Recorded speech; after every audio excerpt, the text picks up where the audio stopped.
ان الحمد للہ نحمده ونستعینه ونستغفره ونعوذ باللہ من شرور انفسنا ومن سیئات اعمالنا من يهده اللہ فلا مضل له ومن يضلل فلا هادی له واشهد ان لا الہ الا اللہ وحدہ لا شریک له واشهد ان محمدا عبدہ ورسولہ اما بعد فإن خير الحديث كتاب الله وخير الهدي هدي محمد صلى الله عليه وآله وسلم وشر الأمور محدثاتها وكل محدثة بدعة وكل بدعة ضلالة وكل ضلالة في النار.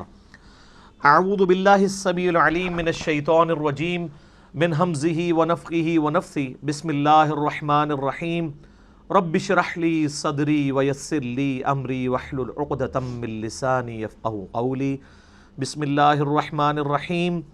ان الله وملائكته يصلون على النبي يا ايها الذين آمنوا صلوا عليه وسلموا تسليما. اللهم صل على محمد وعلى آل محمد كما صليت على إبراهيم وعلى آل إبراهيم إنك حميد مجيد. اللهم بارك على محمد وعلى آل محمد كما باركت على إبراهيم وعلى آل إبراهيم إنك حميد مجيد. اللهم ربنا آتنا في الدنيا حسنة وفي الآخرة حسنة وقنا عذاب النار. ربنا آتنا من لدنك رحمة وهيئ لنا من أمرنا رشدا. لا إله إلا أنت سبحانك إني كنت من الظالمين. حسبنا اللہ ونعم الوکیل. یا حی یا قیوم برحمتک استغیث ولا حول ولا قوة الا باللہ العلی العظیم. آمین. الحمدللہ آج 27 اکتوبر 2019 کو سنڈے کے دن قرآن کلاس نمبر 02 میں ہم انشاءاللہ تعالی قرآن حکیم کا جو تعارف کا سلسلہ میں نے شروع کیا تھا اس میں 40 پوائنٹس ڈسکس کرنے تھے. 10 پوائنٹس ہم نے پچھلی دفعہ ڈسکس کر لیے تھے. آج کی 55 منٹ کی کلاس میں ہم انشاءاللہ 11 نمبر پوائنٹ سے آن ورڈ سٹارٹ کریں گے انشاءاللہ. علمی پوائنٹ نمبر 11 وہ ہے میرے بھائیوں، قرآن حکیم کا 2/3 حصہ جو ہے وہ مکی قرآن پر مشتمل ہے اور 1/3 حصہ مدنی قرآن پہ ہے. مکی قرآن جو ہے اس کا مرکزی ٹاپک عقیدہ توحید، عقیدہ آخرت اور عقیدہ رسالت ہے، جبکہ مدنی قرآن جو ہے یہ ایڈریس کرتا ہے امت محمدیہ صلی اللہ علیہ وآلہ وسلم جو ایک امت کی فارم میں سامنے آئی. اس کے لیے گائیڈ لائنز کیا ہیں، شریعت کے احکامات کیا ہیں. شریعت کا جو بلو پرنٹ ہے وہ سورۃ البقرہ ہے اور اس کے جو تکمیلی احکام ہیں وہ سورۃ النساء اور سورۃ المائدہ کے اندر آئے ہیں. اسی طریقے سے پارہ نمبر 28 آلموسٹ پورے کا پورا جو ہے وہ مدنی قرآن ہے اور بڑا امپورٹنٹ ہے. خصوصاً جو نبی صلی اللہ علیہ وآلہ وسلم نے ریولوشن بلند کی تھی اس میں جو جہاد والا عنصر ہے اور پھر منافقین سے جو مسلمانوں کو تکلیفیں اٹھانی پڑیں، ایک جماعتی زندگی میں اس طرح کے ایشوز کو کیسے ریزالو کرنا ہے، وہ قرآن حکیم کا بڑا اہم ترین پورشن ہے جو پارہ نمبر 28 ہے. وہ سارے کا سارا مدنی ہے اور سب سے بڑا جو پورشن ہے وہ شروع کے آلموسٹ 6.5 پارے ہیں. علمی پوائنٹ نمبر 12 وہ ہے میرے بھائیوں، قرآن حکیم کا جو 1/3 مدنی قرآن ہے اس کا بھی 2/3 حصہ پہلے 6.5 پاروں میں کور ہے. یعنی جو مدنی قرآن ہے اس کا 2/3 حصہ وہ شروع میں ہی آ گیا. سورۃ البقرہ، سورہ آل عمران، سورہ نساء اور سورہ المائدہ. اور اس کے پیچھے حکمت یہ ہے کہ چونکہ اکثریت مسلمانوں کی، بعد میں آنے والوں کی، وہ نسلی مسلمان ہیں اور نسلی مسلمانوں کے لیے بنیادی چیز شریعت کے احکامات ہیں. اس لیے اللہ تبارک و تعالیٰ نے جو مدنی قرآن ہے جس میں شرعی احکامات آئے ہیں ایک آئلی زندگی کے لیے، معاشرتی زندگی کے لیے، وہ قرآن حکیم میں مصحف کے اندر شروع میں وہ حصہ ڈسکس ہوا ہے. اور دوسری چیز، مسلمانوں کے سوا اگر کوئی اور امتیں ایڈریس ہو سکتی تھیں کہ جو خدا کی ماننے والی ہیں، گاڈ میں بلیو کرنے والی ہیں، وہ جیوز اور کرسچنز تھے، تو ان کو بھی اسی پورشن کے اندر ایڈریس کیا گیا۔ سورۃ البقرہ پوری کی پوری آلموسٹ اگر آپ دیکھیں اس کا مرکزی ٹاپک جو ہے، خصوصاً جو 5ویں رکوع سے لے کے آنورڈ، وہ بنی اسرائیل سے ریلیٹڈ ہے، جیوز سے۔ اور سورہ آل عمران میں آپ چلے جائیں تو ڈومیننٹ پورشن جو ہے وہ ریلیٹڈ ہے کرسچنز کے ساتھ، اور پھر سورہ نساء میں بھی، سورۃ المائدہ میں بھی، یہ ساری مدنی صورتیں ہیں۔ ڈومیننٹ پورشن جو ہے وہ اہل کتاب سے ریلیٹڈ ہے۔ ویسے تو ہم بھی اہل کتاب ہیں، سنن نسائی الکبریٰ کے اندر صحیح سند کے ساتھ حدیث موجود ہے، نبی صلی اللہ علیہ وآلہ وسلم نے امت محمدیہ صلی اللہ علیہ وآلہ وسلم کو بھی اہل القرآن کہا ہے۔ تو اہل القرآن ہونے کی وجہ سے ہم بھی اہل کتاب تو ہیں۔ ایک تو وہ پرانی کتابیں تھیں، اولڈ ٹیسٹمنٹ اور نیو ٹیسٹمنٹ، اور اب یہ ہمارا ہے فائنل ٹیسٹمنٹ، الفرقان، حق اور باطل میں تمیز کرنے والی کتاب۔ اس لیے آپ دیکھیں کہ سورہ آل عمران کا سٹارٹ اس سے ہوتا ہے کہ اللہ تعالیٰ نے تورات اور انجیل نازل کی تھی اس کتاب سے پہلے، جو ہدایت کا سرچشمہ تھی، اور اب الفرقان نازل کیا ہے، حق اور باطل میں تمیز کرنے والی کتاب۔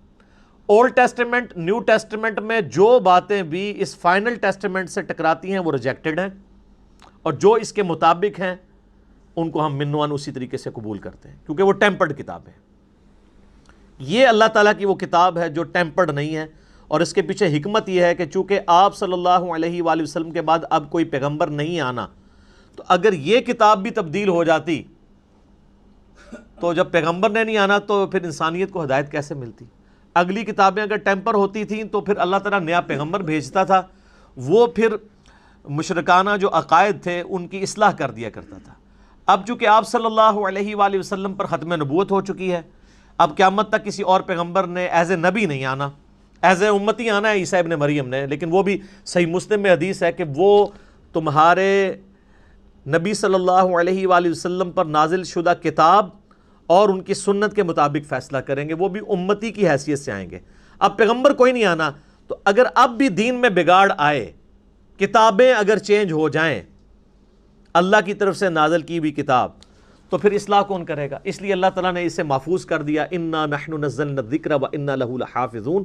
بے شک اس الذکر، دی ریممبرنس، بڑی یاد دلانے والی، اللہ کی یاد دلانے والی کتاب، اس کو ہم نے نازل کیا اور ہم ہی اس کی حفاظت کرنے والے ہیں۔ تو اس کے اندر حکمت ہے، چونکہ نبی علیہ السلام کی نبوت قیامت تک کے لیے ہے، لہٰذا آپ صلی اللہ علیہ وآلہ وسلم کی کتاب کو اللہ تعالیٰ نے قیامت تک کے لیے محفوظ کر دیا۔ آج اگر کسی کو ہدایت ملنی ہے تو اسی کتاب کے ذریعے ملنی ہے۔ یہ اللہ تعالیٰ کی طرف سے بہت بڑا انعام ہے امت محمدیہ صلی اللہ علیہ وآلہ وسلم کے لیے۔ تو جیوز اور کرسچنس کو ایڈریس کیا گیا اس مدنی پورشن کے اندر، مسلمانوں کو ایڈریس کیا گیا۔ ظاہر ہے مسلمان بھی اہل کتاب اس اعتبار سے ہیں کہ ہم بھی اہل القرآن ہیں، قرآن بھی اللہ کی کتاب ہے، نہ صرف کتاب ہے بلکہ کلام بھی ہے۔ علمی پوائنٹ نمبر 13، میرے بھائیو، قرآن حکیم آج بھی عربک لٹریچر کی چوٹی کی کتاب ہے، اور جب لٹریچر کی بات ہوگی پھر ریلیجن سے ہٹ کر جو لٹریچر کی فیلڈ کے لوگ ہیں، ایکسپرٹس ہیں، ان کی رائے کو مانا جائے گا۔ یعنی اگر آج آپ انگلش زبان میں بات کریں گے، انگلش زبان کے کسی لفظ کے اوپر بحث کریں گے، اس کی پروننسیشن کیا ہے، تو آپ آکسفورڈ ڈکشنری کی طرف جائیں گے، اور بعض اوقات ڈکشنری میں بھی وہ چیزیں اس طریقے سے موجود نہیں ہوتی ہیں جو نسل در نسل ایز اے لنگوسٹک چل رہی ہوتی ہیں۔ آج ایک نان مسلم گورا وہ اتھارٹی ضرور مانا جائے گا انگلش زبان میں، اور ایک مسلمان کو صرف مسلمان ہونے کی وجہ سے انگلش میں اتھارٹی نہیں مانا جائے گا جب تک وہ انگلش لٹریچر کو جانتا نہیں ہوگا۔ بالکل اس طریقے پر اس وقت بھی آپ کو پتہ ہے آلموسٹ 1.5 کروڑ 150 لاکھ کوپٹک کرسچنز ہیں جو نسلاً کرسچنز ہیں، اور وہ عربک لینگویج ان کی مادری زبان ہے۔ ان میں بھی چوٹی کی بک کے طور پر، اللہ کی کتاب کے طور پر نہیں، لیکن عربک لنگوسٹک کی چوٹی کی بک کے طور پہ قرآن حکیم کو مانا جاتا ہے، پڑھایا جاتا ہے۔ جوز بھی مانتے ہیں کہ یہ ان کے چلے یہ عقیدہ ہے کہ یہ نبی علیہ السلام کی یعنی لکھی ہوئی کتاب ہے، اللہ کی کتاب نہیں مانتے، لیکن وہ یہ مانتے ہیں کہ یہ عربک لنگوسٹک کا شاہکار ہے یہ کتاب۔ اور میں یہاں پہ آپ کو ایک اور بات بھی بتا دوں، علمی پوائنٹ نمبر 14 ہے وہ، کہ قرآن حکیم کسی بھی اعتبار سے کسی ڈکشنری کا محتاج نہیں ہے، کیونکہ کسی بھی زبان کی جو ڈکشنری ہوتی ہے وہ زبان کے بعد وجود میں آتی ہے، زبان پہلے وجود میں آتی ہے۔ آج تک آپ، اب ہماری مادری زبان پنجابی ہے یا اردو ہے، ہم نے اس کو ٹینسز کے ذریعے، ڈکشنری کے ذریعے نہیں سیکھا، بلکہ اپنے ماں باپ کے ذریعے سیکھا ہے۔ اور اگر آپ نے واقعی شستہ اردو سیکھی ہوئی ہے، جیسے لکھنؤ کے یا بریلی کے لوگ، یو پی کے لوگ جو شستہ اردو بولتے ہیں، تو ان کو کسی اردو کی ڈکشنری کی ضرورت نہیں ہے اپنی زبان کو ویریفائی کروانے کے لیے، کیونکہ وہ ڈکشنری سے سپیریئر ہیں۔ ڈکشنری تو دوسری زبان کے لوگوں کو اپنی زبان سمجھانے کے لیے بنائی جاتی ہے۔ یعنی اگر انگلش لنگوسٹک کے لوگوں نے اس کے ٹینس ڈیوائز کیے تو اس لیے نہیں کہ گوروں کو ان ٹینسز کی ضرورت تھی، اس لیے کہ جو انگریزی سیکھنا چاہے نا وہ اس طریقے سے سیکھے۔ اسی طریقے سے اردو کے جو ہم ٹینسز پڑھتے رہے ہیں تھوڑا بہت انفارمیشن کے طور پہ، وہ اس لیے نہیں کہ ہمیں اردو سکھائی جائے، وہ اس لیے کہ اگر کوئی نان اردو سیکھنا چاہے تو اس کے لیے آسانی ہو۔ اسی طریقے سے جن لوگوں نے عربی سیکھنی ہے ان کے لیے عربی ڈکشنری ہے، جو لوگ عربی جاننے والے لوگ ہیں ان کو ڈکشنری کی ضرورت نہیں ہے۔ اسی لیے کئی ایک چیزیں آپ ڈکشنری میں ایسے دیکھیں گے کہ جو کسی رول میں بیٹھتی نہیں ہیں عربک زبان میں، وہ مستعمل ہوتی ہیں، ڈکشنری کے پوائنٹ آف ویو سے وہ غلط ہوتی ہیں۔ یہ میں اس لیے آپ کو بتا رہا ہوں کہ کتنے نان مسلمز ہیں جنہوں نے قرآن حکیم کی عربی لنگوسٹک کے اوپر بھی اعتراض کیے ہیں، باقاعدہ اس کے اوپر مناظرے رکھے ہوئے ہیں۔ جو کاپٹک کرسچنز ہیں یا جیوز ہیں جو بائی برتھ عربک لینگویج جاننے والے لوگ ہیں، انہوں نے عربک زبان کی ڈکشنری کے مطابق قرآن حکیم میں کچھ غلطیاں ہائی لائٹ کی ہیں کہ یہاں پر یہ لفظ نہیں یہ والا لفظ آنا چاہیے تھا۔ مثال کے طور پر قرآن حکیم میں آپ کو کئی جگہ ملے گا کہ اللہ تعالیٰ انبیاء کرام علیہ السلام کو پلورل کے سیغے سے مخاطب کرتا ہے، جمع کے سیغے سے، لیکن بعد میں جو بات ہو رہی ہوتی ہے وہ سنگولر کے سیغے میں۔ یعنی قوم عاد نے رسولوں کا انکار کیا، وہ کہتے ہیں جی قوم عاد نے تو ایک رسول کا انکار کیا تھا، یہ جمع کا سیغہ کیوں آیا ہے؟ تو اب قرآن حکیم صرف لٹریچر کی کتاب نہیں ہے، یہ ایک دعوت بھی ہے، تذکیر بھی ہے، نصیحت بھی ہے۔ تو پھر ہم ان کو بتاتے ہیں کہ چونکہ قرآن کی ڈاکٹرائن یہ ہے کہ جس نے ایک رسول کا انکار کیا اس نے سارے رسولوں کا انکار کیا۔ لا نفرق بین احد من رسولی، ہم رسولوں میں ایمان لانے میں فرق نہیں کرتے۔ آج اگر کوئی شخص سارے انبیاء کو مانے، عیسیٰ ابن مریم کا انکار کر دے علیہم السلام، چاہے وہ نبی علیہ السلام کے لیے اپنی جان بھی دینے کے لیے تیار ہو جائے، ہم اسے کافر کہیں گے، کیونکہ ایک پیغمبر کا انکار بھی سارے نبیوں کا انکار ہے۔ تو جب کہا جاتا ہے کہ قوم عاد نے رسولوں کا انکار کیا، قوم سمود نے رسولوں کا انکار کیا، وہ کہتے ہیں جی جمع کے سیغے سے بات کیوں ہو رہی ہے، انہوں نے تو وقت کے ایک پیغمبر کا انکار کیا تھا۔ تو ہم کہتے ہیں کہ انہوں نے ایک وقت کے پیغمبر کا انکار کر کے گویا سارے پیغمبروں کا انکار کر دیا، پوری اس ڈاکٹرائن کا انکار کر دیا۔ تو اس طرح کی وہ پھر عربی لنگوسٹک کے اعتبار سے وہ غلطیاں نکالنے کی کوشش کرتے ہیں۔ تو یاد رکھیے گا کہ قرآن حکیم کی عربک کو کبھی بھی آپ نے عربی ڈکشنری سے نہیں سمجھنا، بلکہ عربک جو مستعمل ہے عرب کے بادیہ نشین لوگوں کی، اس کے مطابق سمجھنا، جو میں نے پچھلی دفعہ بتایا تھا کہ قرآن حکیم جو آراب تھے، پینڈو لوگ، گاؤں کے رہنے والے لوگ، بادیہ نشین ریگستانوں میں رہنے والے لوگ، ان کے ڈائلیکٹ میں قرآن حکیم نازل ہوا ہے، اور آج وہ اسی طرح کی عربی بولتے ہیں۔ ویسے تو قرآن حکیم کی برکت سے آلموسٹ عربک جو ہے وہ فریز ہو چکی ہوئی ہے۔ مصر کے اندر تھوڑا بہت فرق ہے عربک لینگویج کا، لیکن وہ چند ایک الفاظ میں پچھلی دفعہ ڈسکس کر چکا ہوں، اس لیے میں اس کو لے کے نہیں چلوں گا آگے۔ اور میں آپ کو بتاؤں کہ کئی مسلمان بھی ہیں جنہوں نے صرف قرآن حکیم کو سپیریئر ثابت کرنے کے لیے عربی ڈکشنری کے باقاعدہ خود قرآن حکیم میں ڈکشنری کے پوائنٹ آف ویو سے جو غلطیاں بنتی ہیں نا، وہ نکال کے کتابیں لکھی ہوئی ہیں کہ ڈکشنری تو یہ کہتی ہے قرآن میں یہ لفظ اس طرح آیا ہے۔ اور وہ اس لیے نہیں کہ وہ قرآن کی غلطی نکال رہے تھے، بلکہ وہ بتانا چاہ رہے تھے کہ قرآن حکیم سپیریئر ہے ڈکشنری پہ، ڈکشنری تو بعد میں بنی ہے۔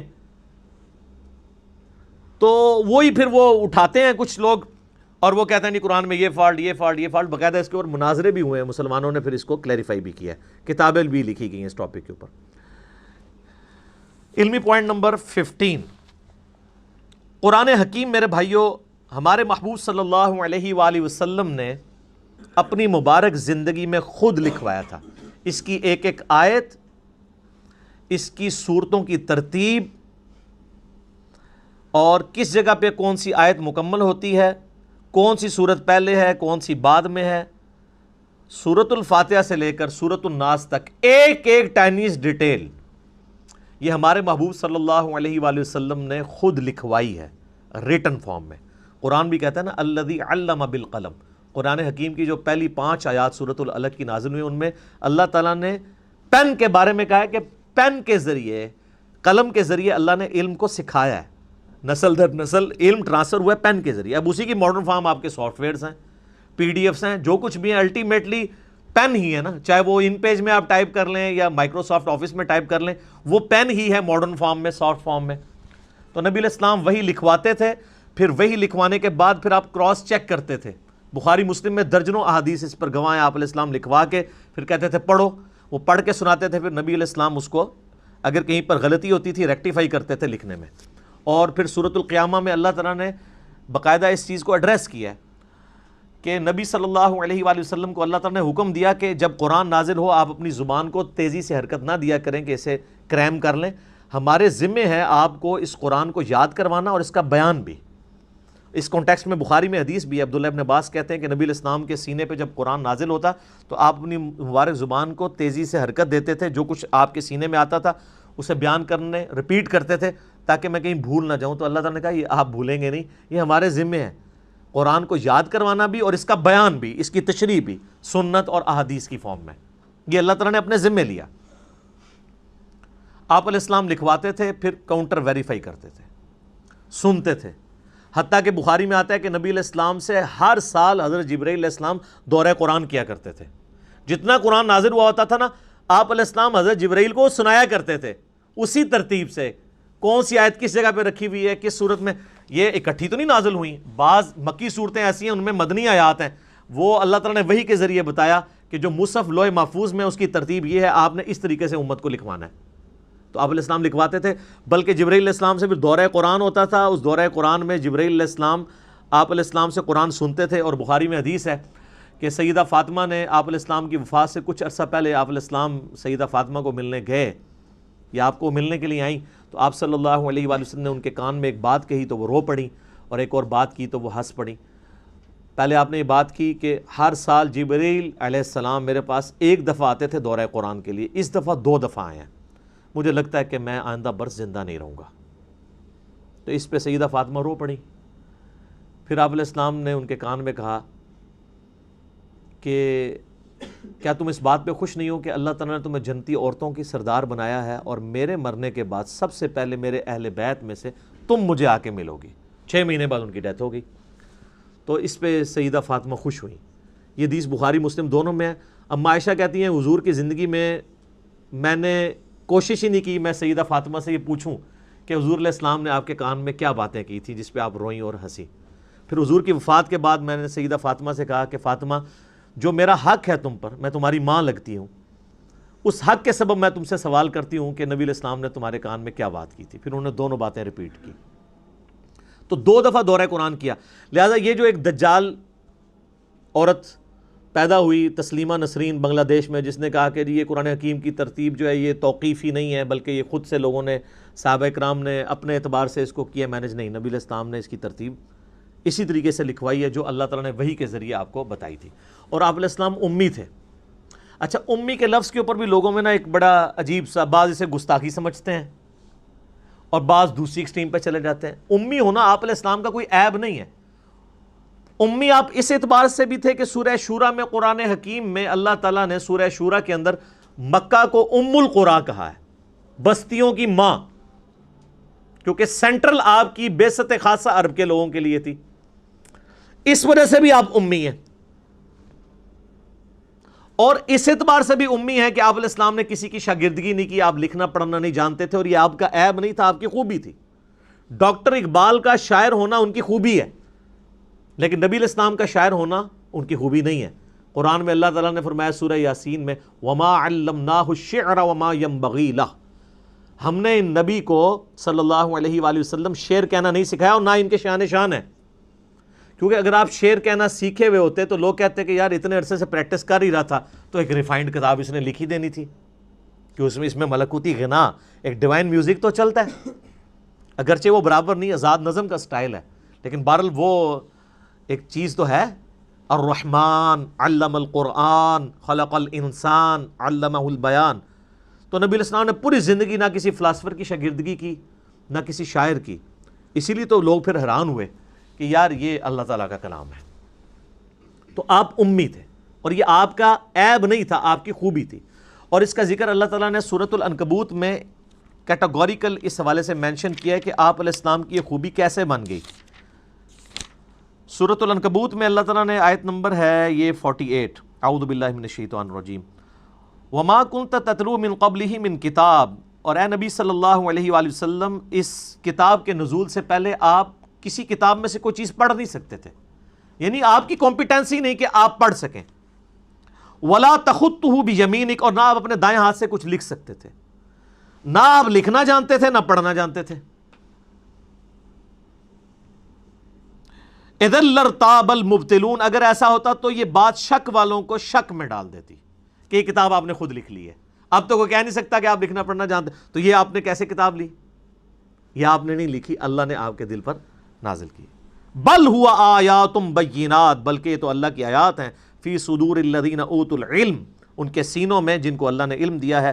وما یجحد بآیاتنا الا الظالمون، اور ہماری آیات سے تو انکار نہیں کرتے مگر ظالم لوگ۔ وقالوا لولا انزل علیہ آیات من ربی، اور یہ کہتے ہیں کہ اس نبی کو کوئی معجزہ کیوں نہیں ان کے رب کی طرف سے دیا گیا۔ اچھا، یہ آیت قرآن میں درجنوں دفعہ آتی ہے، اور ایک بندہ حیران ہو جاتا ہے کہ ہم تو بچپن سے اتنے حضور کے معجزے سن رہے ہیں، اور قرآن میں بار بار کافر اعتراض یہی کر رہے ہیں کہ آپ کو معجزہ کیوں نہیں دیا گیا۔ معجزات ہیں بخاری مسلم میں، ٹینجیبل فارم میں، فزیکل فینومینا آف نیچر توڑنے والے حصی معجزات، لیکن قرآن حکیم میں جو وہ معجزات وہ ڈیمانڈ کرتے تھے نا، وہ سورہ بنی اسرائیل میں ہے، جس میں نے 4 لیکچر دیے ہیں، مثلا number 131 A B C D۔ 9 معجزات وہ مانگتے تھے، وہ کہتے تھے ہمارے سامنے آسمان پہ چڑھ کے بتاؤ، اور صرف چڑھنے کو نہیں مانیں گے، اوپر سے ہمارے سامنے یوں کتاب لے کے نازل ہو، آپ یوں اشارہ کرو تو آپ کے لیے نہریں رواں ہو جائیں، باغات میں پھل اگنے شروع ہو جائیں۔ تو اللہ تعالیٰ نے ساری باتوں کے جواب میں کہا کہ تم کہہ دو میں ایک بشر ہوں، ایک انسان ہوں۔ تو معجزہ نبی علیہ السلام کا جس پہ دعوی نبوت ہے نا، وہ ایک ہے، وہ یہ کتاب ہے، کیونکہ قیامت تک کے لیے نبوت ہے۔ آج آپ علیہ السلام کی جو بخاری مسلم میں معجزات ہیں کہ آپ علیہ السلام نے پانی کے ایک پیالے میں ہاتھ رکھا تو 1500 صحابہ نے وہ پانی پیا، جانوروں کو پلایا، سٹور کر لیا۔ اور بخاری مسلم میں جابر بن عبداللہ کے الفاظ ہیں، واللہ اگر ہم 1,00,000 بھی ہوتے تو وہ پانی زیادہ تھا جو ایک پانی کے پیالے میں سے آپ کی مبارک انگلیوں سے نکل رہا تھا۔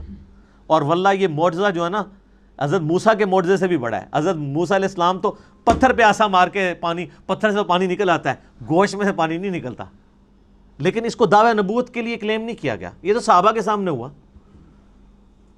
دعوی نبوت کے لیے صرف قرآن ہے، کیونکہ ہم اس معجزے کی ویڈیو نہیں نا آج دکھا سکتے۔ کس طرح کلیم کریں قرآن کی؟ ہم کہتے ہیں یہ لے چیک کریں، اس کو سائنس پہ پیش کریں، کسی اعتبار سے چیک کریں۔ تو ادھر ہی اللہ تعالیٰ نے اس ٹروتھ کو ریویل کیا۔ یہ کہتے ہیں یہ کافر کہ نبی علیہ السلام پہ معجزہ کیوں نہیں نازل کیا گیا؟ قل انما الآیات عند اللہ، اے نبی فرما دیجئے کہ معجزے تو اللہ کے پاس ہیں۔ وانما انا نذیر مبین، اور میں تو صرف ڈر سنانے والا ہوں۔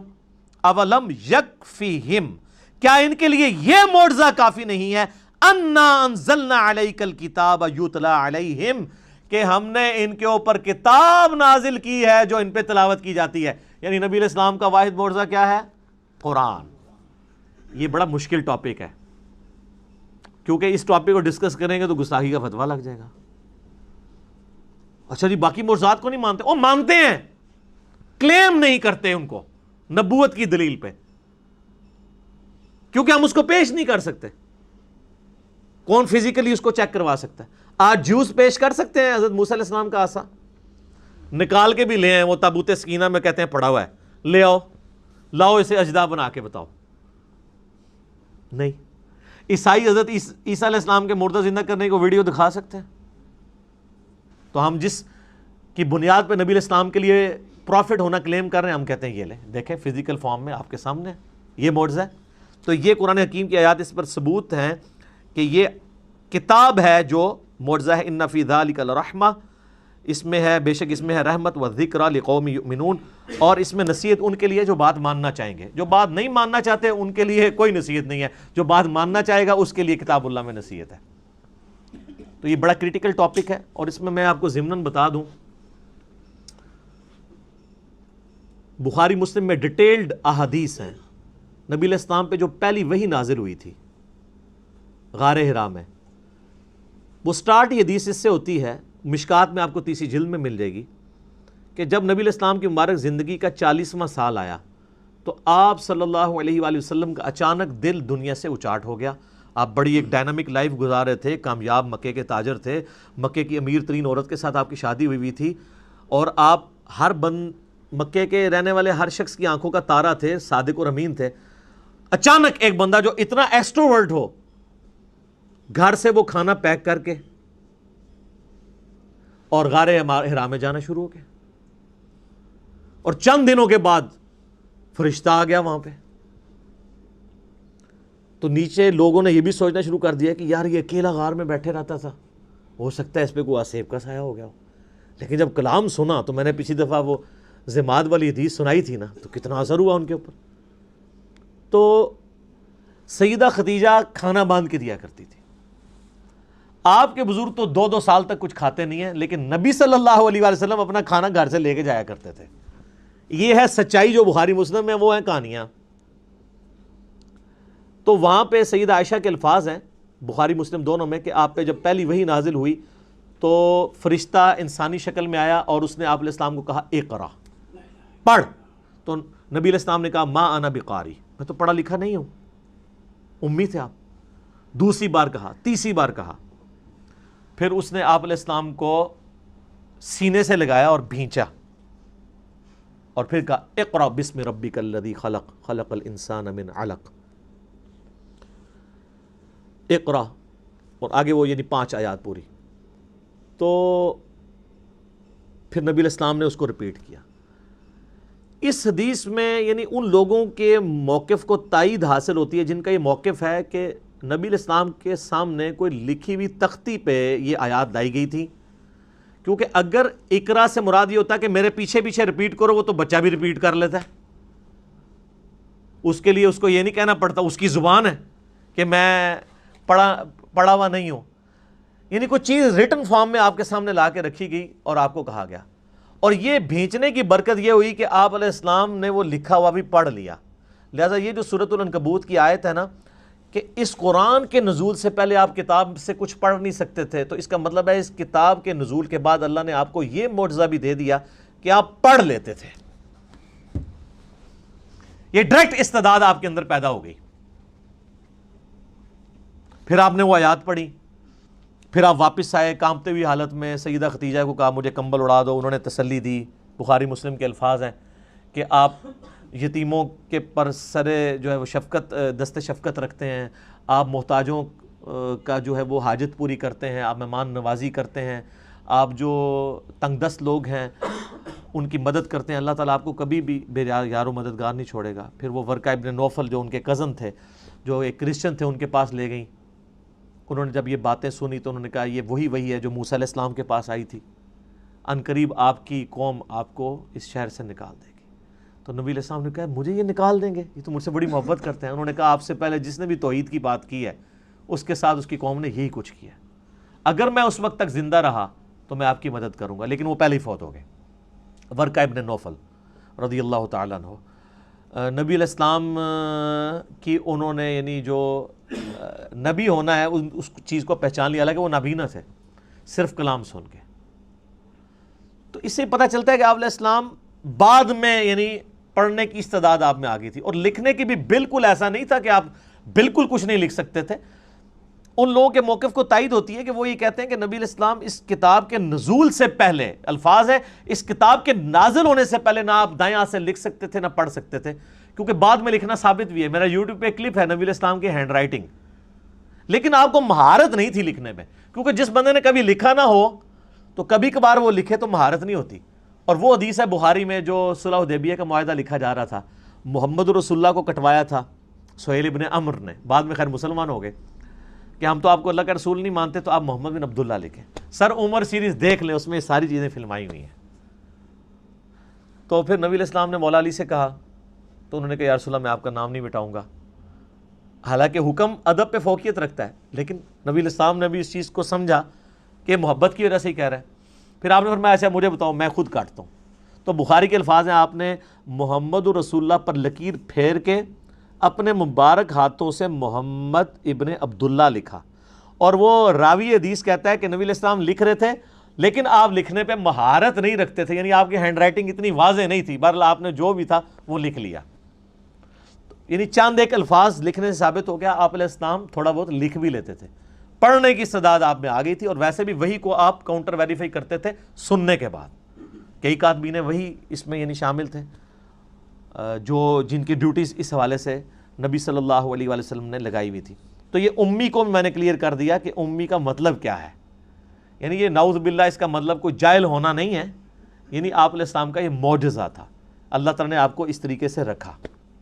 جس طرح حضرت عیسیٰ علیہ السلام کا معجزہ تھا کہ وہ یعنی شیرخارگی کی عمر میں بول پڑے تھے، نبی علیہ السلام کا معجزہ یہ تھا کہ 40 سال کی عمر تک پہنچتے ہوئے، یعنی لیونر کیلنڈر کے مطابق اور سولر کیلنڈر کے مطابق 39 ایئرز، لکھنا پڑھنا آپ نہیں جانتے تھے۔ اسی جب یہ کتاب آئی تو کسی نے یہ شک نہیں کیا جو سورۃ العنکبوت میں آیا، تاکہ لوگ شک میں نہ پڑ جائیں کتاب آپ نے لکھی ہے۔ تو یہ اللہ کا ڈیوائن پلان تھا، اس میں فٹ ان یہی پھر سکیم بیٹھتی تھی جو اللہ تعالیٰ نے رکھی، یہ اس کی حکمت ہے۔ علمی پوائنٹ نمبر 16 میرے بھائیوں، قرآن حکیم کی یہ جو موجودہ کتابی شکل ہے، اس کتابی شکل میں پہنچتے ہوئے آلموسٹ 25 سال اس کو لگے ہیں۔ اس 25 سالوں میں نبی علیہ السلام پہ جو قرآن نازل ہوا ہے وہ والے 23 سال شامل نہیں ہے، اس کے بعد 25 سال لگے ہیں اس شکل میں آتے ہوئے۔ اس کی حکمت میں آپ کو اگلے پوائنٹس میں بتاتا ہوں۔ علمی پوائنٹ نمبر 17 وہ ہے میرے بھائیوں کہ عرب کے لوگوں کو اپنی میموری کے اوپر نا بڑا ناز تھا، وہ چیزیں زبانی یاد رکھتے تھے، کریم کرتے تھے، ان کو اتنی شاعرانہ کلام زبانی یاد ہوتے تھے، ان کے لیے کوئی پرابلم نہیں تھا چیزوں کو زبانی یاد رکھنا، اور اس پہ وہ فخر محسوس کرتے تھے۔ اب اس سینیریو کے اندر جب یہ کتاب نازل ہوئی تو صحیح بخاری میں آتا ہے کہ ابن مسعود کہتے ہیں میں نے 80 صورتیں نبی علیہ السلام سے خود سن کے یاد کی ہیں۔ آپ نماز میں پڑھتے تھے، آپ ذرا کریمنگ کا لیول دیکھیں کہ نماز میں وہ تہجد کی نماز میں سن رہے ہیں اور یاد بھی کر رہے ہیں، اتنے ان کے مضبوط حافظے تھے۔ ابھی بھی دیکھ لیں، آپ چھوٹے بچوں کو لگا لیں، کتنے بچے ہیں 8-9 سال کی عمر میں پورا قرآن ہی حفظ کر جاتے ہیں، ابھی بھی کوئی مشکل نہیں ہے، لیکن وہ اب تھوڑا سا چونکہ ہمارا موڈ چینج ہو گیا، ہماری پرائورٹیز چینج ہو چکی ہیں، اس لیے وہ والا معاملہ پیچھے چلا گیا۔ ہم زیادہ تر لکھی ہوئی چیزوں کے اوپر اعتماد کرتے ہیں، زبانی یاد رکھنے کے اوپر توجہ نہیں کرتے، اس لیے یہ ذرا مسئلہ آہستہ آہستہ پیچھے چلا گیا۔ اب چونکہ ان کو اپنی کریمنگ کے اوپر ناز تھا، یاد کرنے کے اوپر ناز تھا، اس لیے وہ قرآن پاک کے حافظ سینکڑوں کی تعداد میں صحابہ کرام میں موجود تھے۔ لیکن صحیح بخاری میں آتا ہے جب جنگ یمامہ ہوئی مسیلمہ کذاب کے خلاف، اس جنگ میں کئی حفاظ شہید ہوئے، تو پھر حضرت عمر نے آ کے مشورہ دیا کہ ہم یہ جو سکیٹرڈ فارم میں کہیں ہڈیوں پہ، کہیں چمڑے کی کھال کے اوپر، کہیں لکڑی کے اوپر لکھی ہوئی نبی علیہ السلام کی لکھوائی ہوئی وہی موجود ہے، اس کو ایک جگہ جمع کر کے کتابی شکل 2 گتوں کے درمیان لے آئیں۔ تو حضرت ابوبکر چونکہ سنت کی پیروی کرنے والے تھے، پہلا جواب ان کا وہی تھا کہ میں وہ کام کیوں کروں جو نبی علیہ السلام نے خود نہیں کیا۔ پھر حضرت عمر ان کے ساتھ بحث کرتے رہے کہ اس کی ضرورت ہے، حتیٰ کہ حضرت ابوبکر کہتے ہیں اللہ نے میرا سینہ کھول دیا۔ پھر مشورہ طے پایا کہ زید ابن ثابت جو بڑے انٹیلیجنٹ بندے تھے اور سب سے زیادہ ڈومیننٹ وہی انہوں نے لکھی ہوئی تھی، ان کو بلایا گیا، ان کے ذمہ یہ کام لگایا گیا، وہ بھی ریلیکٹنٹ ہوئے۔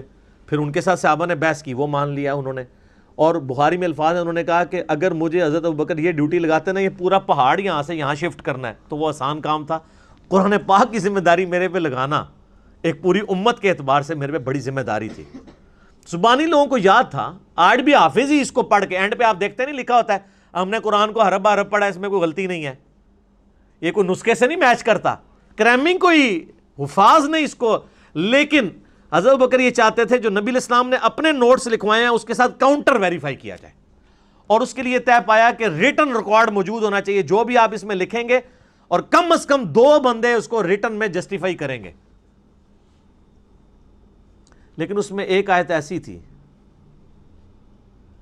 کہ جس کا ریٹن ریکارڈ صرف ایک بندے کے پاس تھا، صحیح بخاری میں آتا ہے وہ تھے حضرت خزیمہ ابن ثابت انصاری رضی اللہ تعالیٰ عنہ، اور کسی کے پاس مل نہیں رہا تھا۔ صحابہ کو یہ اجداج سے پتا تھا، کیونکہ الفاظ ہیں کہ گم پائی، تو گم وہی بندے کو پتا ہوتا ہے جس کو یاد ہو کہ میں نے سنی ہوئی ہے اور اب لکھی بھی نہیں مل رہی۔ جب یاد بھی نہ ہوتا، اس کے بعد صحابہ کو اجداج میں تھی کہ یہ آیت ہے، ریٹن فارم میں حضرت خزیمہ کے پاس ملی، دوسرا کوئی گواہ نہیں تھا۔ پھر صحابہ کو یاد آیا کہ ان کی تو گواہی حضور نے 2 کے برابر کی ہوئی ہے، اور وہ معجزہ آپ کی وفات کے بعد ظاہر ہوا۔ یہ پروفیسیز اور جو علامات النبوہ ہیں، اور وہ واقعہ بڑا مشہور ہے۔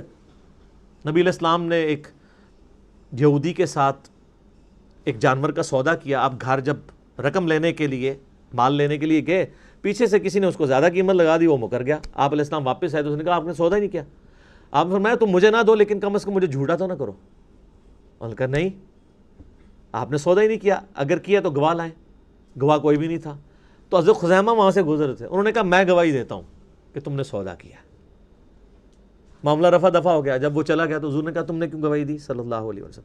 ان کا یا رسول اللہ میں نے آپ کے کہنے پہ اتنی بڑی بڑی گواہیاں دی ہیں، تو یہ تو بہت چھوٹی گواہی ہے، آپ کی شخصیت کو جب میں نے مان لیا۔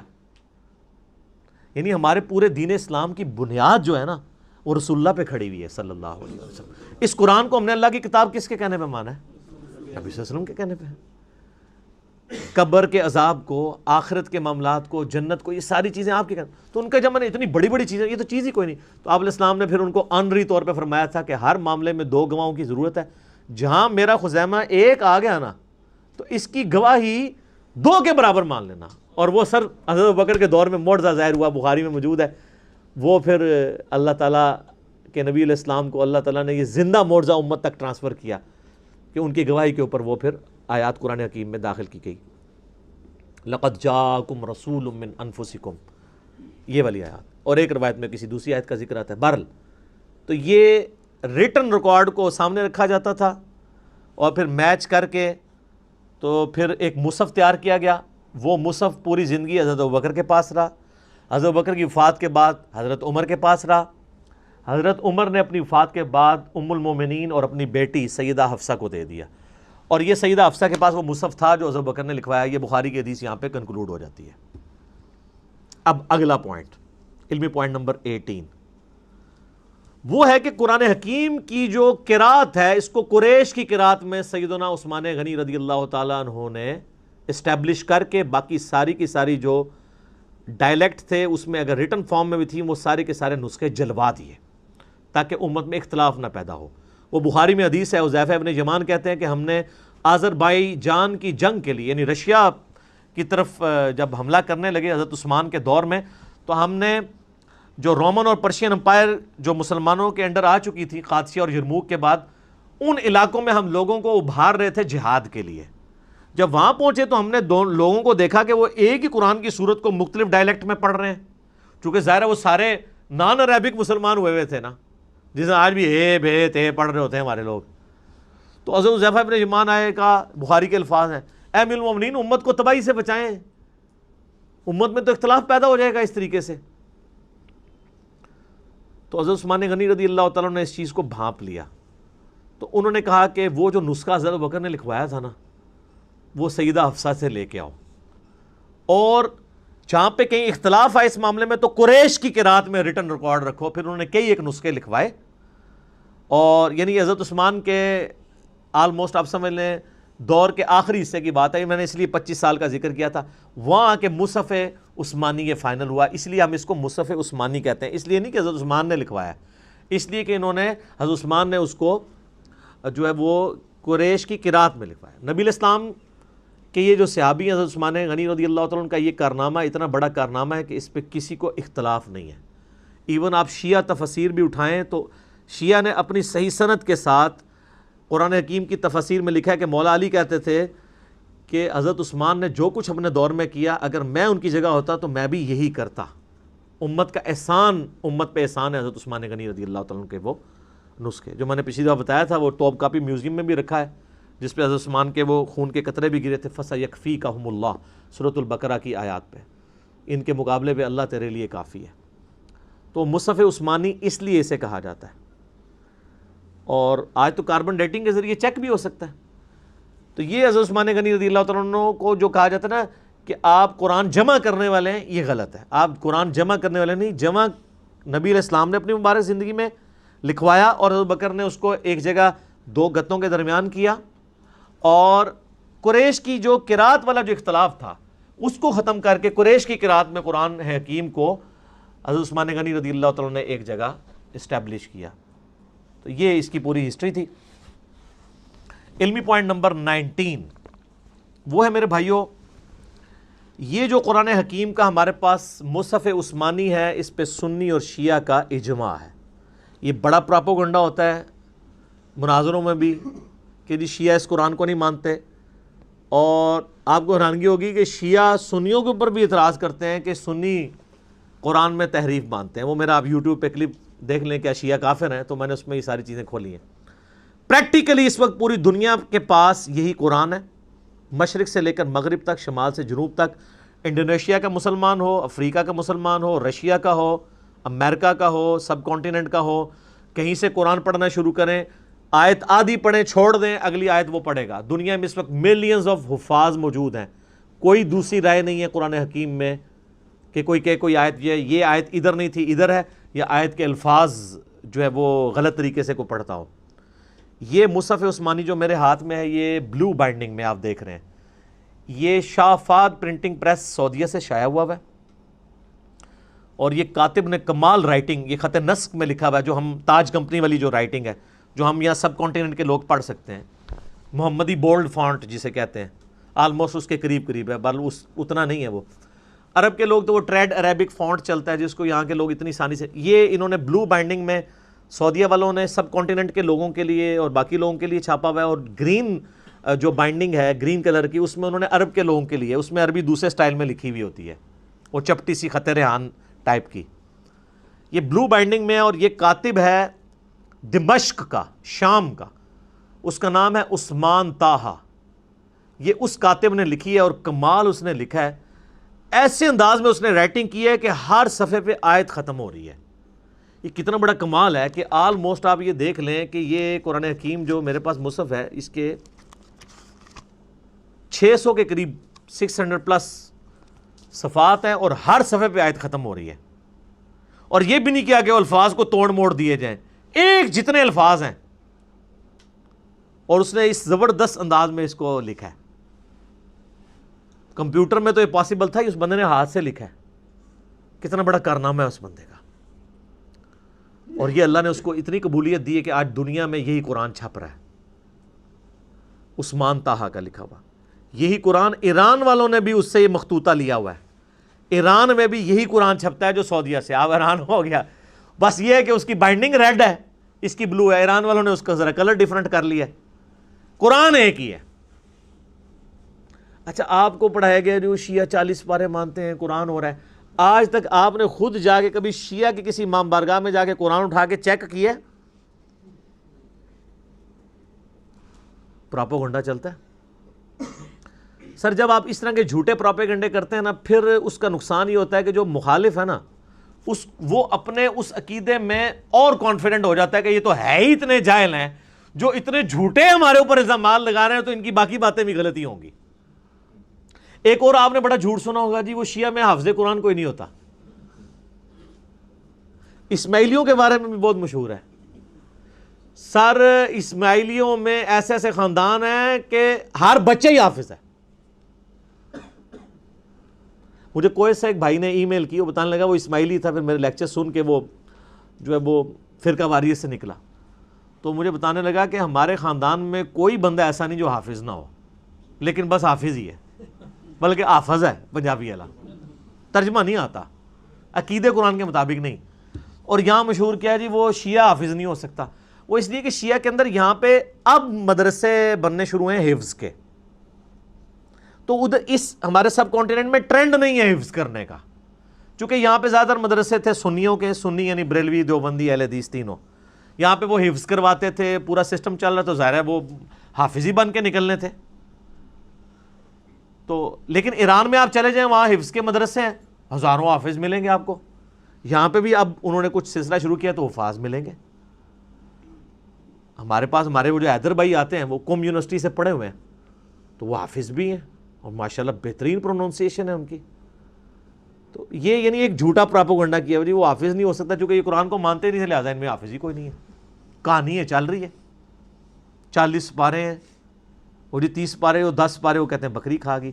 اللہ یہ بکری کھانے والی حدیث سنن ابن ماجہ میں ہے. وہ تو شیعہ پیش کرتے ہیں, یہ تو آپ کی کتاب میں لکھا ہے بکری کھا گئی, اور حدیث بھی ٹھیک ہے. وہ بکری کھانے سے کیا ہو گیا؟ یہاں پہ بھی آپ دیکھیں کئی بار قرآن پاک کے نسخے جو ہے دریا میں دریا برد ہوئے ہوتے ہیں, کوئی ڈسپوز آف ہوئے ہوتے ہیں, تو وہ قرآن جو ہے وہ تو اس لکھے ہوئے مصحف کا محتاج ہی نہیں ہے. آج دنیا سے سارے مصحف ختم کر دیں تب بھی قرآن ختم نہیں ہوگا. اسی لیے بخاری میں آتا ہے اللہ تعالیٰ علم جو ہے نا سینوں سے سلب کر کے نہیں نکالے گا بلکہ علماء کو موت دے کر نکالے گا. جب تک سارے حافظ مر نہیں جاتے ہیں نا قرآن نہیں دنیا سے ختم ہو سکتا. لکھا ہوا بے شک سارا ریکارڈ ختم کر دیں. یہ اللہ تعالیٰ نے غیر معمولی حفاظت لی ہے. اسی لیے میں آپ کو بتا رہا ہوں کہ مصحف لکھتی کمپنی ہے تاج کمپنی یا ضیاء القرآن پبلیکیشن یا قدرت اللہ کمپنی, لیکن اس کو سرٹیفائی حافظ قرآن کرتا ہے کہ یہ صحیح لکھا ہوا ہے. وہ حافظ قرآن کیا وہ حضرت عثمان کا نسخے کو سامنے رکھ کے میچ کرتا ہے؟ نہیں. جو اس کو کریم کروایا گیا نسل در نسل عملی تواتر سے اجماع سے. اور یہ اتنا سٹرونگ سسٹم ہے کہ امام کعبہ بھی غلطی کرے اسے پیچھے لقمہ مل جاتا ہے. آج تک کسی بڑے سے بڑے عالم نے جب غلطی کی ہو کوئی احترام میں چپ رہتا ہے؟ لقمہ ملتا ہے سر. کو پڑھ نہیں سکتا. اب تو خیر ان کے لیے اور مصیبت کھڑی ہو گئی ہے نا, اب لوگوں نے smart phone air flight mode میں رکھے ہوتے ہیں. پہلے تو حافظ اتنی لمبی چھلانگیں مار جاتے تھے تراویح میں, تو وہ سامنے کے ساتھ ملی بھگت ہوتی تھی کہ جو اس کو ویک پورشن یاد ہوتا تھا اس پہ چھلانگ مار دیتا تھا. اب چھلانگ مار ہی نہیں سکتا, اس لیے حفاظ کی بھی چھانٹی ہو رہی ہے. اب پکے حافظ ہی صرف قیام اللیل کروا سکتے ہیں رمضان کا, کچے حافظ کروا بھی نہیں سکتے, پکڑے جائیں گے, چھلانگ مار ہی نہیں سکتے. اچھا پھر وہ اتنے سارے ساموں سے تو نہیں کوئی لڑ سکتا, ایک سامے کو تو کہہ سکتا ہے. ہم نے تو بڑی لڑائیاں ہوتی دیکھی ہیں کہ سامے غلطی نکالتا تھا تو 2-3 تو بس برداشت کرتے تھے, پھر وہ ایسے آنکھیں نکالتے تھے اگلی بار وہ پڑھتے جاتے تھے. لیکن اب اتنے لوگ کھڑے ہیں وہ تو نہیں پھر چھوڑیں گے کہ یہ آپ کیا پڑھ رہے ہیں. اس لیے اب آپ دیکھیں پکے حافظ اچھا قرآن پڑھنے, اب لوگوں میں شعور بھی آئے یار قرآن سننا ہے ہم نے, یعلمون تعلمون نہیں سننا.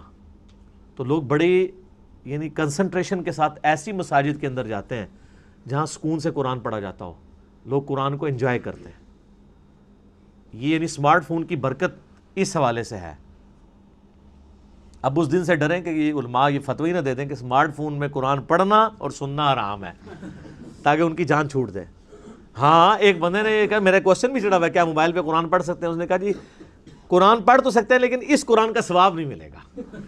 ایک کہانی کرا لی ہے. تو پھر میں نے اسے پھکی دی تھی کہ صحابہ کرام کو دیکھ کے قرآن پڑھتے تھے, ان کو زبانی پہ ثواب ملتا تھا. تو ہم اگر مصحف سے نہیں دیکھ کے پڑھ رہے ہیں, موبائل سے دیکھ کے پڑھ رہے ہیں, تو ہم تو ڈبل کام کر رہے ہیں, پڑھ بھی رہے ہیں اور دیکھ بھی رہے ہیں, تو ہمیں اتنا بھی ثواب نہیں ملے گا.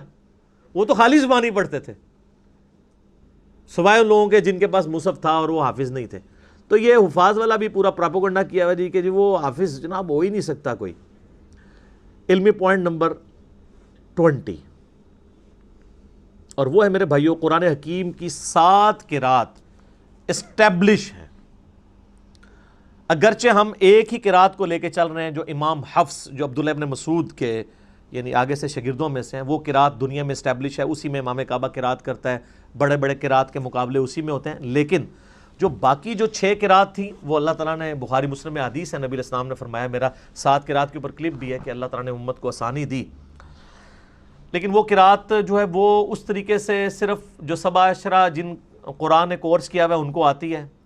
بعض جگہ پہ وہ پڑھی بھی جاتی ہے, یعنی یہ جو سوڈان کے اندر یا فلسطین میں کچھ لوگ ہیں جو عام قرات کے اندر بھی اس کو پڑھتے ہیں. مثلا یہ اب جو مالک یوم الدین ہے نا, ایک قرات میں یہ مالک یوم الدین بھی ہے.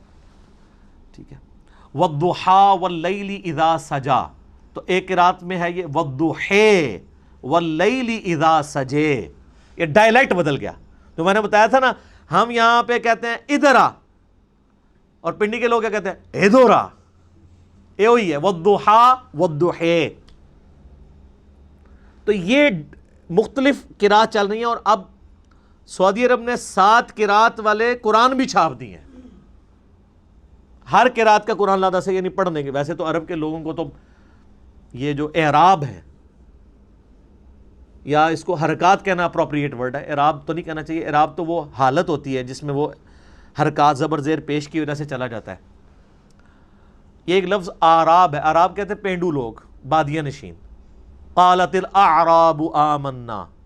اعراب ایک لفظ ہے اعراب زیر کے ساتھ، جو ہم اپنی لنگوسٹک میں اسے زبر زیر پیش کہتے ہیں. ویسے اپروپریٹ ورڈ اس کے لیے حرکات ہے.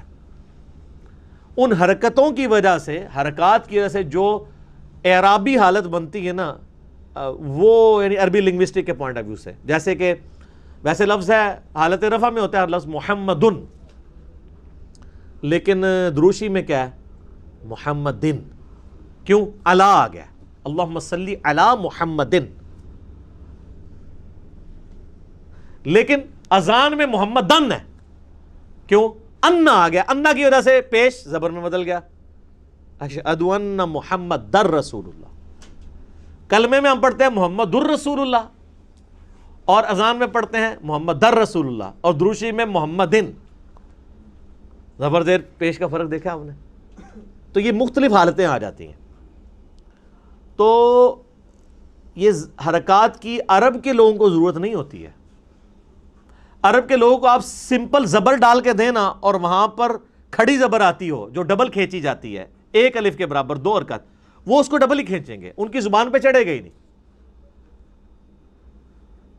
تھوڑی بہت جن لوگوں کو عربی کے ساتھ شغف ہے نا، وہ بھی اگر الفاظ پڑھیں گے نا تو ان کو فوراً غلطی پتہ چل جائے گی، یار یہ اس طرح نہیں ہے، یہ لفظ اس طرح ہو ہی نہیں سکتا. الفاظ کی یعنی کھینچنے کے اعتبار سے حروف مدہ جو ہیں یا حرکات ہیں یا حروف لین ہیں، وہ ان کو پتہ چل جاتا ہے. مجھے خود کئی بار پتہ چل جاتا ہے، وہ زبان پہ چڑھتا ہی نہیں ہے لفظ. پھر مجھے تو چونکہ عربی میں نے کورس بھی پورا کروایا ہوا ہے، اللہ کے فضل سے 5.5 لاکھ سے زیادہ لوگ دیکھ چکے ہیں. 2 سال میں جو قاری کورس کراتے ہیں نا قرات کا، میں نے اس کو 90 منٹ کے اندر سارا پورے کا پورا ہی کور کر دیا اللہ کے فضل سے. وہ 90 منٹ کوئی دیکھ لے ایک نشیز میں بیٹھ کے، وہ ایک قاری کے برابر شاید اس سے بھی اچھی کر لے اگر وہ اس رولز کے مطابق چلنا شروع کر دے. وہ مشکل نہیں ہے. تو یہ جو 7 قرات ہیں قرآن حکیم کی اسٹیبلش ہیں. اور ابن مسعود کے بارے میں آتا ہے بخاری مسلم میں کہ وہ معوذتین آخری 2 صورتوں کو قرآن کا حصہ نہیں مانتے تھے. لیکن یہ چیز جو ہے نا، وہ بعض لوگ تو کہتے ہیں یہ روایتیں جعلی ہیں، لیکن میں نے یہ روایتیں ٹھیک ہیں. اصل میں عبداللہ ابن مسعود ان کو دعاؤں کے طور پہ مانتے تھے، اور بعد میں انہوں نے رجوع کیا، کیونکہ امام حفص کی جو قرات ہم تک چل رہی ہے، جو اس وقت امام عاصم حفص کی، وہ ابن مسعود کی قرات ہے. تو اس میں تو معوذتین موجود ہیں. پوری دنیا کے مسلمان اسے لکھتے ہیں اور پڑھتے ہیں، ایز اے قرآن اسے یاد کرتے ہیں. اسی لیے ہم کہتے ہیں صحابہ کا اجماع حجت ہے. انڈیویجول کسی صحابی کی رائے غلط ہو سکتی ہے، اجماع پہ اللہ کا ہاتھ ہے. جو مسلم الحاکم میں 399 نمبر حدیث ہے کتاب العلم چیپٹر میں، کہ اللہ تعالیٰ میری امت کو کبھی گمراہی پہ جمع نہیں ہونے دے گا، جماعت پہ اللہ کا ہاتھ ہے. جماعت پہ پوری امت جو بات مان رہی ہوگی نا، وہ بات ایسی ہوگی اجماع امت، اس پہ اللہ کا ہاتھ ہے. انڈیویجولی کسی بندے کی رائے غلط بھی ہو سکتی ہے، امت کا اجماع جو ہے نا وہ حفاظت کرتا ہے. ٹھیک ہو گیا؟ تو یہ 7 قرات والا ایک بڑا کریٹیکل ایشو ہے. میں نے اسی لیے اس کے اوپر حدیثیں بھی بخاری مسلم کی پیش کر کے نا ایک 7 قرات کا مسئلہ آپ یوٹیوب پہ لکھیں، 7 قرات کا اختلاف، ایک ویڈیو ریکارڈ کروا دی ہے. کیونکہ بعض لوگ غیر مسلم بھی اعتراض کرتے ہیں 7 قرات کی وجہ سے. وہ کہتے ہیں آپ کا کلیم ہے کہ قرآن کا ورژن کوئی نہیں ہے، قرآن ایک ہی ہے پوری دنیا میں، پھر 7 قرات کہاں سے آ گئیں؟ اور پھر سعودیہ والوں نے 7 قرات چھاپ بھی دی ہیں اب ریٹن فارم میں. اب وہ لا کے دکھاتے ہیں، وہ کہتے ہیں جی دیکھیں جی آپ کے قرآن میں تو یہ لفظ ایسے لکھا ہے، اس میں تو یوں لکھا ہوا ہے. اور اس میں صرف زبر زیر کا بھی فرق ہوتا نا تب بھی کام چل جاتا. مالک یوم الدین اور مالک یوم الدین یہ تو چل جائے گا کہ چلیں لکھنے میں دونوں ایک طرح ہی ہیں. ملک لکھے نا، ایک لفظ ہے ملک فرشتے کو کہتے ہیں، ایک لفظ ہے ملک بادشاہ کو کہتے ہیں، ملوکیت والا. تو یہ ہمارے یہاں پہ جو یعنی پنجاب میں لوگ ہیں نا، یہ ملک جو کہلواتے ہیں، چودھری ملک، وہ زیر والے ملک ہیں. یہ ملک نہیں ہے، فرشتے نہیں ہیں، انسان ہی ہے. یہ ملک وہ والا ہے، خلافت و ملوکیت والا، وہ والا ملک. تو یہ یعنی زبر، ایک صرف زبر اور زیر سے کتنا فرق پڑ جاتا ہے. تو اس میں تو کام چل جائے گا. مالک یوم الدین کو عربی میں لکھا جاتا ہے تو ملک لکھا جاتا ہے. مالک ہی پڑھنا ہو جو ہماری قرات میں ہے تو کھڑی زبر لگا دیتے ہیں. اگر دوسری قرات میں پڑھنا ہو تو اس کی دوسرے والی زبر لگا دیتے ہیں، مالکی، کھڑی زبر ہوگی مالکی. اب یہ لفظ تو اپنی جگہ موجود ہے، صرف اس کی حرکات کی تبدیلی کی وجہ سے اس میں فرق پڑ گیا، یہ تو آپ کو ہضم ہو جائے گا. لیکن جو صحیح بخاری میں ہے کہ ابن مسعود جو ہیں واللیل اذا یغشا والنہار اذا تجلی وما خلق الذکر والانثی، یہ ہمارے مصحف میں ہے. وہ ماں کے بغیر پڑھتے تھے وخلق الذکر والانثی، اس میں تو ماں ہی پورا غائب ہے. تو وہ پھر کافر لے آتے ہیں، وہ کہتے ہیں دیکھیں جی آپ کے اس میں لفظ میں ماں موجود ہے، اس میں ماں موجود نہیں ہے. لیکن معنوں میں فرق نہیں پڑتا. اس طرح کئی اور الفاظ ہیں. ایک قرات جو ہمارے پاس ہے لقد جاءکم رسول من انفسکم، تمہارے پاس رسول آئے تمہاری جانوں میں سے، تمہاری سپیشیز سے. ایک قرات میں لفظ ہے انفاسکم، اس کا مطلب ہو جائے گا تم میں نفیس ترین. بیک وقت دونوں معنی درست ہیں، وہ تو کام چل جاتا ہے. مسئلہ یہاں پہ آ کے ہوتا ہے. اسی لیے اہل تشیع میں کئی لوگ ہیں جن کا یہ موقف ہے کہ یہ 7 قرات فراڈ ہے. اگر ہم 7 قرات کو ماننا شروع کر دیں گے تو قرآن ڈاؤٹ فل ہو جائے گا. لیکن پرانے اہل تشیع میں اور اہل سنت سب کے سب 7 قراتوں کو مانتے ہیں، سوائے جو چند ماڈرن اسکالر ہیں. لیکن اس سے انکار ممکن نہیں ہے، 7 قرات ہیں. اس کی وجہ سے کوئی عقائد میں نظریات میں فرق نہیں پڑتا، نہ اس کو تماشا بنانا چاہیے. اور اگر کوئی ان 6 قرات کا انکار بھی کرتے ہم اس کی کوئی تکفیر نہیں کریں گے. امت صرف اسی ایک قرات کی پابند ہے جو مشرق سے لے کر مغرب تک، شمال سے لے کر جنوب تک پوری دنیا کے مسلمانوں کے ہاتھ میں، اور وہ یہ جو قرآن چھپ رہا ہے، جو میں نے بتایا بلو بائنڈنگ میں. عثمان طٰہٰ دمشق کا رائٹر ہے، اس کے ہاتھ کی یہ لکھی ہوئی سعودیہ سے چھپتی ہے، اور یہی رائٹنگ اسی کا مخطوطہ ایران والوں نے ریڈ کلر کی بائنڈنگ میں چھاپتے ہیں. آپ چلے جائیں تو آپ کو مل جائے گا. ابھی صرف 20 پوائنٹ کور ہوئے ہیں، 10 پچھلی دفعہ، 10 اس دفعہ. ابھی قرآن حکیم کے کئی ایک اور امپورٹنٹ چیزیں ہیں جو اگلے 20 ٹاپکس میں امید ہے اگلی 2 لیکچرز کے اندر انشاءاللہ تعالیٰ کور ہو جائیں گے. اللہ تعالیٰ سے دعا ہے جو حق بات میں نے کہی اللہ تعالیٰ ہمارے دلوں میں راسخ فرمائے. اگر میرے منہ سے جذبات میں کوئی بات نکل گئی تو اللہ تعالیٰ ہمارے دلوں سے ہی معاف کر دے اور ہمیں معاف بھی کر دے. ہمیں کتاب و سنت کی تعلیمات پر عمل کر کے دوسرے بھائیوں تک پہنچانے کی توفیق عطا فرمائے. اللہم صلی علی محمد وعلی آل محمد کما صلیت علی ابراہیم وعلی آل ابراہیم انک حمید مجید. اللہم بارک علی محمد وعلی آل محمد کما بارکت علی ابراہیم وعلی آل ابراہیم انک حمید مجید. سبحانک اللہم وبحمدک اشہد ان لا الہ الا انت استغفرک واتوب الیک وما علینا الا البلاغ المبین. جزاکم اللہ خیرا.